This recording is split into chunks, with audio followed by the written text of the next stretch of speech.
What's up, guys? This is Jay from Generation Geek, and today we have a comic rundown where we give a comprehensive look at stories from both mainstream and indie comics so you guys can get a taste of what the book is all about. Today we have Alphacore #1, written by Chuck Dixon and penciled by Joe Bennett. Let's get into it, my people. It starts off with this guy who seems to be robbing a bank. Classic bad guy stuff. Has C4 a hostage in his head, a standoff with the police. All of a sudden, here comes Brian Solari, who seems to be our Superman archetype, flying brick classic, super strength, can fly, slightly invulnerable, that whole deal. Brian disarms the guy, takes the bomb, and throws it off, saving the day. But it seems like the criminal didn't know that the bomb was actually supposed to explode. So the plot begins to thicken. Brian seems to have a run-in with the local police who don't like when the accepts come in and encroach on their territory, especially when it comes to common criminals. Only want them to interfere when it comes to superpower villains, in which they call them the Freak Show. And then we switch over to this business tycoon, Michael Copper, who seems to be the Lex Luthor of this universe, but without the brains. His assistant, who is like his Mercy, seems to handle all of his business dealings and cleans up all of his messes.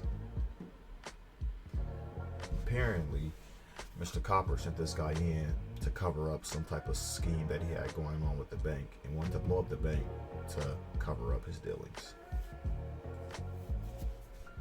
We fast forward back as Brian flies back to his base, to their flying ship, in which they call the Airy, which is kind of similar to S.H.I.E.L.D. helicarrier. There seems to be a government-funded super police force outside of traditional law enforcement. And then we meet another member of the team, Valdez, who seems to have these powers we don't quite understand yet, but she seems to have the ability to control these energy whips. Next we go to the police force, breaking down the door of this super electrical power villain named Galvin. They came here looking for his girlfriend, but instead they ended up finding him, and of course he starts to put a beating on the police. And then here comes the final third member of Alphacore, Braswell. Braswell seems to have powers similar to Brian: super strength, super speed, can fly, flying brick. Fast forward, we come to the police precinct where they have the criminal who tried to do the bank robbery earlier and did not know that there was an actual live bomb that he had on his back. And comes to find out that he gets a mysterious benefactor who pays for his lawyer out of nowhere. And also, mysteriously enough, the same lawyer is also the lawyer for the guy Galvin as well, who seems to be kept in here with regular prisoners despite his electrical powers. And for some reason, the police officers decide to get close to Galvin, even though they know he's electrically powered, to get him to smoke. And he takes one of their radios, and then the other officer tries to stun the electrical guy with the stun gun, and he gets powered up and he takes them out so he can fulfill his job of killing the bomber guy who has too much information that can lead back to Copper. Alphacore comes to the police precinct, where they come to investigate, and they begin to tie all the clues together and realize that they both had the same lawyers that came in on the same day. Go back to Copper, who's being berated by Lillian once again for having another botched plan, which was so obvious that of course the police will come looking for him and find his connection to. So he tries to cover it up with another buffoon, who we come to meet is Billy Bob, who seems to be living in a trailer park with his grandmother. But Lillian is a step ahead, and she sends her own guy to handle this situation as well. Lillian sends in another one of her ex-Sep cronies, who seems to be similar to Marvel's Purple Man, who has the ability to tell people what to do and they have no choice but to subliminally obey him. He goes to the bank, tells him to open up the safety deposit box to get the things that he needed for Mr. Copper, and then walks clean out. But at the same time as him walking out, in walks Billy Bob, and also Brian is there as well. Brian and Billy Bob get into a scuffle, in which hilariously Brian's eyebrows are burnt off, and eventually the bank teller gets it right in his mind to lock Billy Bob inside of the vault, where he knows he will face some hypoxia and burn out his oxygen reserves and pass out.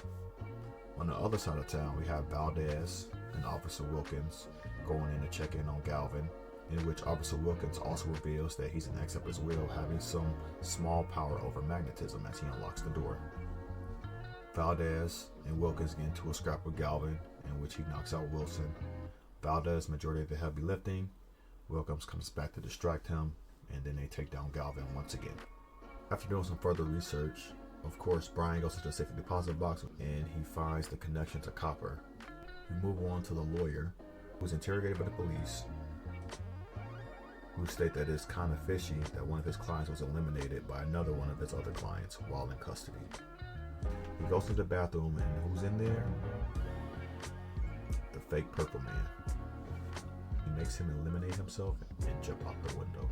And then in the story, they catch their lead on the fake purple man, and they send Braswell to handle it. And this is probably the best part of the story, because when Braswell approaches him, he tries to use his powers on him, not knowing that Braswell is playing Ain't Nothing But a G Thing by Dr. Dre and Snoop Dogg in his ear, so he can't even hear any of his mental commands. But of course, he has superpower help as well, and Braswell has no problem dispatching them.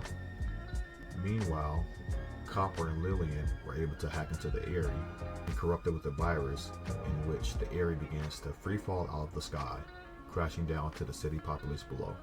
Braswell and Brian do their best to try to stop the falling Eyrie, but they're just not strong enough to stop its descent. So in the meantime, they try to save as many civilians as they can. Officer Wilkins comes in to stop the Eyrie in his tracks. Apparently he was more powerful than what he let on, and he single-handedly stops the descent of it, risking his own life in the process. Court comes to his aid, but it is too late. Officer Wilkins has sacrificed himself to save the city. Alphacore comes to the airport where they approach Michael and Lillian and reveal to them that they know of their schemes, and it is shown that Michael as well as Lillian both have abilities, but due to lack of law power, Alphacore isn't able to arrest them, so they're forced to let them go free. Except Valdez has had enough and uses her energy whips to destroy the plane so they can't take off. And that is the end of issue 1 of Alphacore. And that's it, folks. You guys leave in the comments what you think about Alphacore number 1. I personally enjoyed it a lot more than I did Isom, I'm gonna say. It was a little bit boring for me and a little hard to read, but this one kept my attention a lot more interesting scenes. It was interesting to learn more about the characters and their differences, things like that. It lacked a lot of depth. We still don't know a lot about Lillian and Micah and what their powers are, but of course this is Alphacore number 1, so I'm pretty sure that more will be revealed later. And you guys leave in the comments what you think. Please like, share, and subscribe, and follow us for more weekly videos. And I'm Jay from Generation Geek. Peace out, y'all.